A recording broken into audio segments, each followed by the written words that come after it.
Hello there, friends. LeBloc was trapped in a vacuum-sealed liquid extraction facility for the duration of this episode. We apologize for the change in recording acoustics. Welcome to Epilogue Podcast, the show where we discuss some stuff that happened on a different show ages ago which nobody really cares about anymore.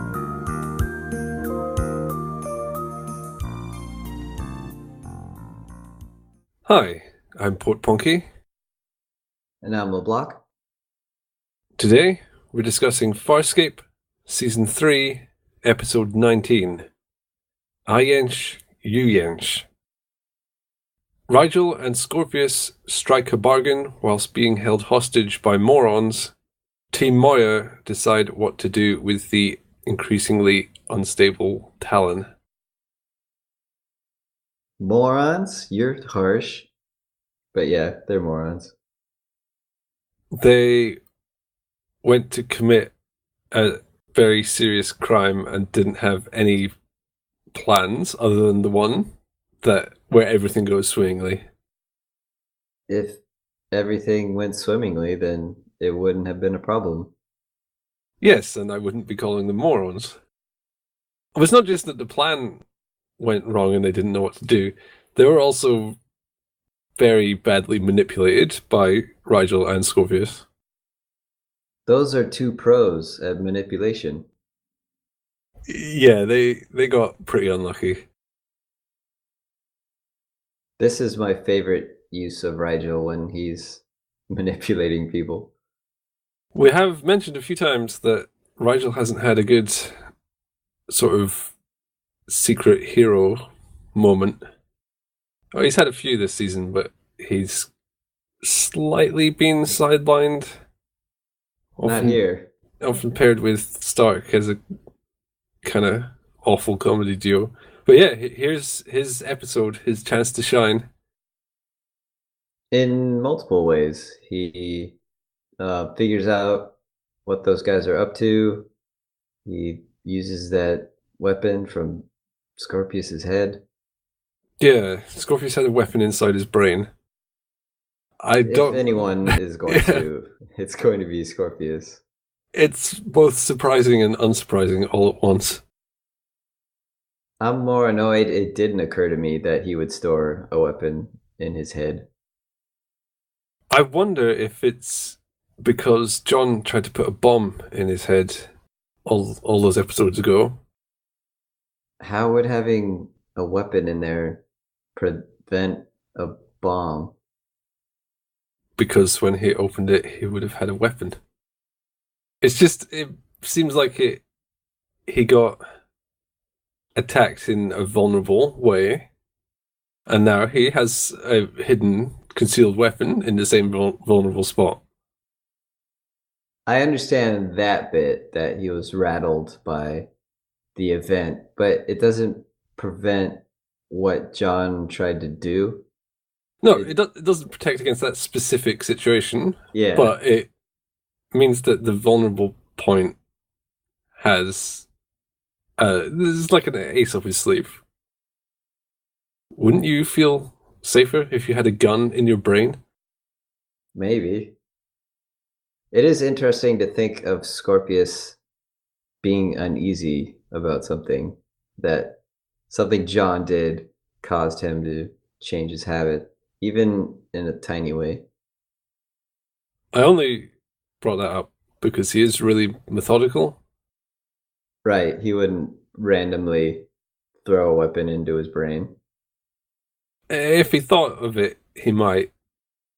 But it seems like after the whole bomb incident, he'd probably think, well, what could I change to prevent something like this happening again? How did you find this episode? I liked it. It was fun to watch. I like, as I said, Rigel in this mode. And they did something with Talon that I wouldn't have predicted. And it's kind of a big deal. And I like when they take risks like that. As in, Talon killed a lot of innocent people. and will be wiped and not be Talon, basically. He'll be kind of Talon. They just asked Chris if he'd be the same, and he said no. Doesn't mean he'll be completely different. He's only suggesting a sort of mild lobotomy-like procedure. Mild lobotomy? Yeah, I think that's all or nothing. It's interesting. The Talon storyline has been escalating since Talon was born way back in season 1. But it's never really been the point of many episodes. There's always scenes where Chris is saying, "No, Talon, no, stop it, you bad boy." Yeah. It seemed like that was just Talon. Oh, he's a little bit kind of standoffish. Not, this is a problem that's getting worse and worse. Well, it kind of has been getting worse, but slowly enough that it doesn't sort of lead to this conclusion in your head, or certainly not in my head. Not my head either. For a long time, I thought of Talon as Dennis the Menace level of troublesome. Yeah, doing things that annoy people, but whatever, who cares? But it was escalating and ratcheting up over time and blowing up a med ship filled with hundreds of innocent people. That's a big deal. That's not a minor transgression. They've been sneakily escalating it step by step, very slowly, so that when it gets here, it's both surprising that Talon's suddenly shooting everyone, but kind of also like you maybe should have seen this coming. Right, they played it well, where they served both of those ideals. I wasn't thinking that's out of character, which is weird to think about with a ship, but it was in character for Talon. And then at the same time, it was still surprising because I did not pay close attention to the escalation. That's probably because they took 50 odd episodes over it. He's blown up ships before, but it's always been kind of like bad guys or people that sort of deserved it, so it's, you kind of justify it in your head. You don't think, whoa, this ship is way too powerful and not emotionally responsible at all. Right. And then Talon fires on Moya. That's another thing I wouldn't have predicted, but again, fits in with what we've seen up until now and what we see in this episode. I can't name episodes, but I'm pretty sure he's been standoffish with Moya before. He's certainly been petulant. Yeah, their communication hasn't always been the best. Oops, I guess. They're all responsible in some way for letting this get completely out of hand. It takes a space village. R.I.P. to Nadjul, whatever his name was, the Scaran. He died? He went to the medical ship. So right. If he's not dead, he's floating in space on fire. Presumably also R.I.P. to the Bulite, the guy they were trying to assemble in the previous episode who got shot to pieces. That's for the best. I don't know if he was dead then or if they just scooped him up into a carrier bag. Gave him to Nadjul to take over. Or maybe they just forgot about him, flushed him out an airlock. The DRD's cleaned him up. Who knows? Jewel was... two major points about Jewel, I guess. First of all, she's wearing an eye patch still. It looks fashionable. It's actually not fashionable. Tammy McIntosh received an eye injury during the filming of the Bulite explosion scene. Oh, did some get in her eye?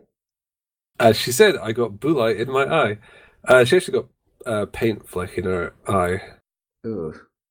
She had to go to hospital. Her vision and eye was fine, but she couldn't wear the contact lens.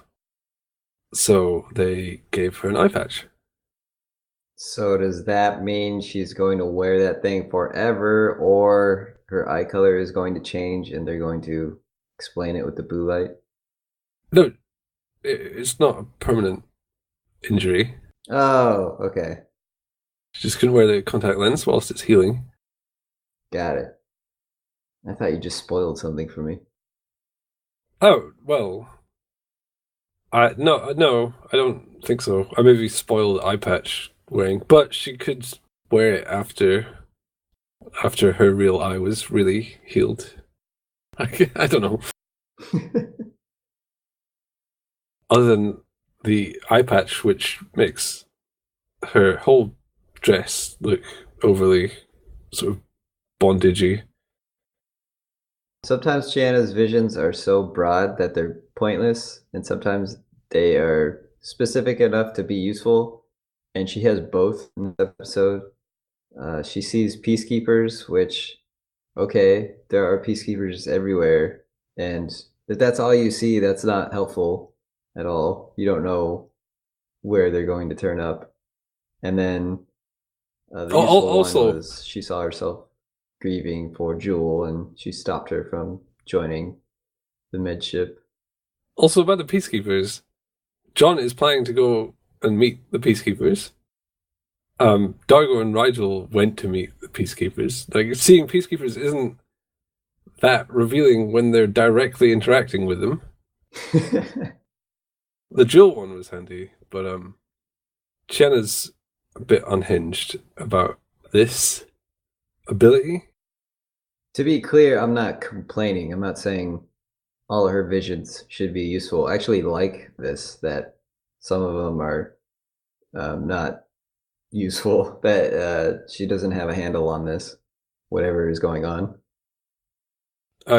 Sort of contextless glimpse.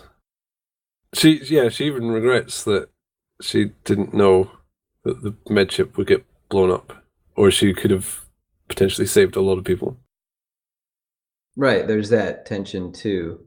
Oh, if only I were better and I could understand context more with these things. Let's talk about the plan.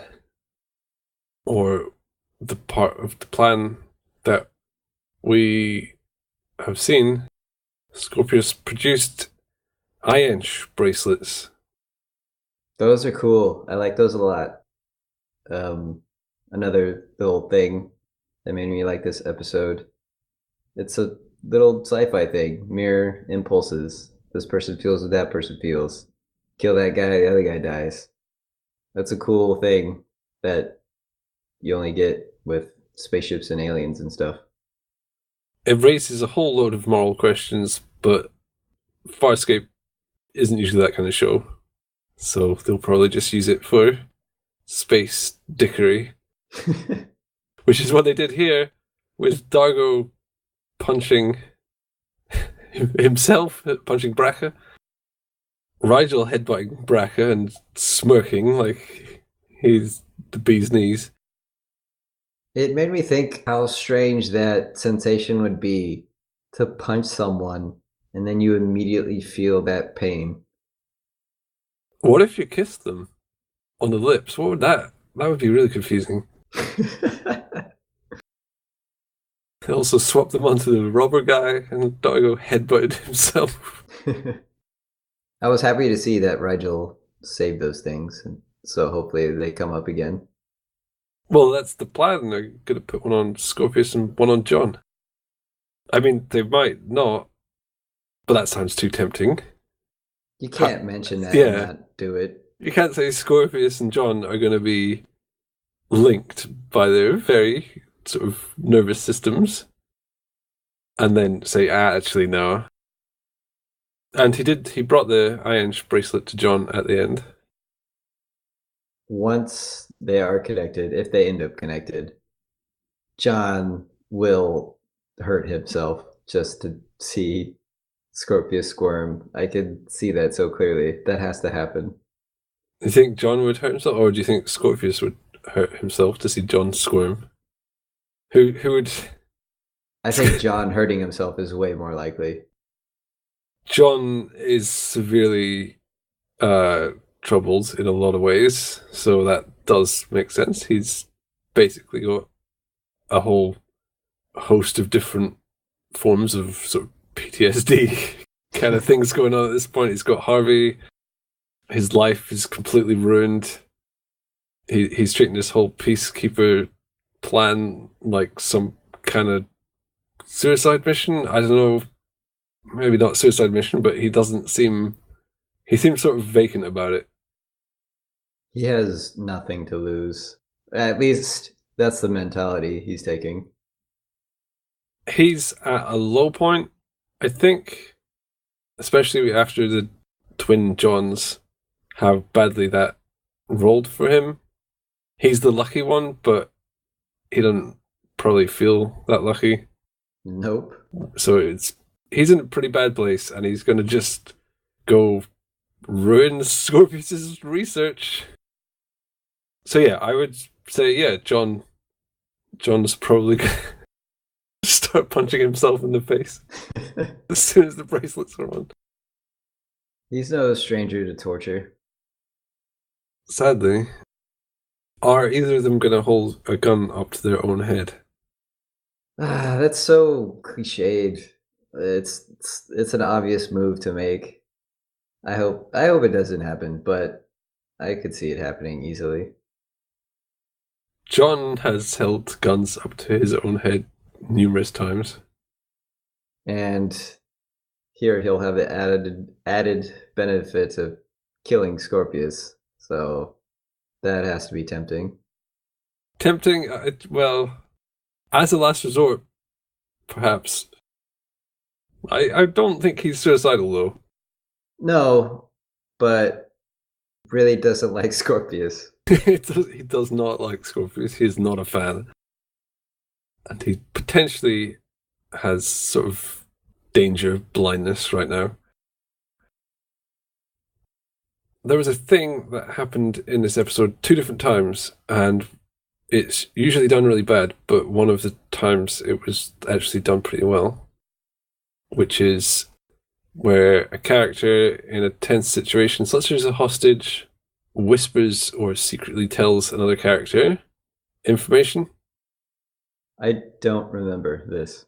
Okay, so Rigel tells Dargo and Braca that the I-Yensch release code for Braca's bracelet is to press 2 lights and press 314. Okay, yeah. I wonder if that's pi.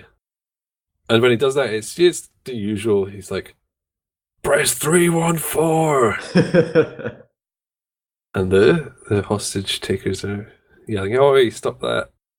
Nudge, nudge, wink, wink. It's not subtle. No, it's a stage whisper. Yeah, because they have to make it clear to the viewer. Then later on, the waitress, she is having a bit of a panicked moment, and she walks past and says there's a knife under the plate. But it's just done really well. She says it quickly and quietly. As you should, when it's privileged information. And it hits a beat in the flow of the sort of situation that makes it slip right in. It seems like how it would actually happen a lot more. So they score 1 out of 2 for that. It's hard for me to notice that specific thing because it's so often bad, and I've come to accept it as this is how it's done in entertainment, whatever, just let it go. That's one of those things. I wouldn't have mentioned it if the waitress hadn't whispered that line so perfectly. Yeah, I'm glad you bring that up. It is strange that there's the good and the bad version in this one episode. Hey, Scorpius got shot. He did, and he flew. Yeah, screw physics. It's actually space guns. I can't say what rules of physics they obey. He looked so mad when he knew he was about to get shot. Yeah, he had an unhappy Scorpius face, which is kind of a mix of rage and frustration. Just sort of disappointment as well, a little bit. Should we add this to the count of Scorpius's fake deaths on the show? I didn't think for a second he was dead. I guess they played it that way, so yeah. Yep, another one to add to that tally. They're not trying to convince the viewer here, though. There was no effort put in to make this a convincing death for Scorpius. We know he's half Scaran anyway. They don't have the camera linger on him or have him let out a few pathetic coughs and then have his head droop or anything like that. It's just, he gets shot, he goes flying. Let's move on with the episode. We all know he's not dead. You don't get the blood leaking from the mouth. Right. One mouthful of blood. So they know. They know we have a tally.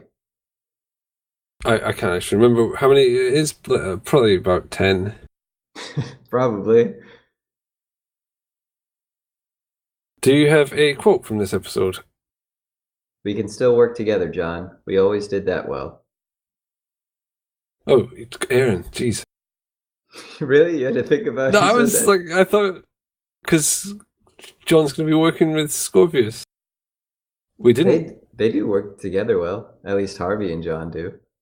But the real deal is going to be different. But we did not really cover John and Aaron being awkward all episode. Palpable angst. Done well, too. So it's a shame we didn't talk about it. But we are now. Do you know why it was so well done? Because they are two good actors and they have natural chemistry? That is the correct answer.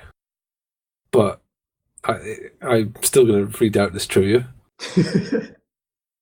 The two characters do not look at each other until the end of the episode. Oh, wow.